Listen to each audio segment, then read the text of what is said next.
Hello, here Michael Souza to do a fast review in English, the possible English, about Tiny Towns. The game is very simple. As you can see, there's a set of cards that correspond to the buildings, and during each game, we can choose different combinations of buildings to create this set, and this will change the game. Every player will get a monument or two cards of monuments, and they can choose one to play. And then the game is very simple. Each time this hammer passes from player to player, when the active player have the hammer, he decides what resource every player should put in their board. Here there are some buildings. Each player start with the board empty. Let's put the buildings on the respective card so you can know that they came from the cards. And the active player, the player with the hammer, decides what resources everybody would put in their game board. So the active player chooses, for example, this blue one, then next player choose another resource, for example, this one, then next player another resource like this, and another resource like this, and like this. And whenever any of the players want, after placing the cube, they can decide to build any of the buildings. For example, I could build the chapel, and we need to see the form of the polynomial, and you can see that this is a valid place to put, for example, the church, and then I'll remove the necessary cubes to place it.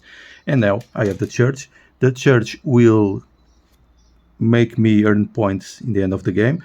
This yellow symbol here is the points, and this earns me points for each cottage next in orthogonal directions next to the chapel. And as you can see, all the cards make combos and combinations with each other. For example, the well also scores if it's adjacent to the cottages. So a lot of combinations, a lot of strategic decisions. For example, each player has a monument. They can decide which one to play, and you can see that usually they are more difficult to play, and when they do this, they place their monument, and of course it will score and give them benefits during the game and for the end game.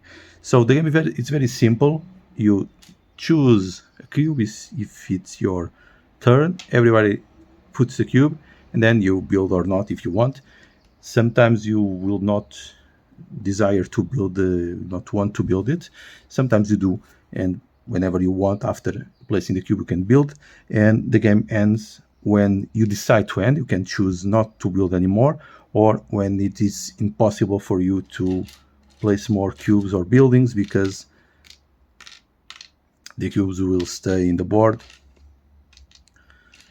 And if you cannot build or cannot add more cubes by the end game, when you decide to stop, you remove all the cubes, you calculate the score, and for each empty space we score a negative point. So I think the game is very simple.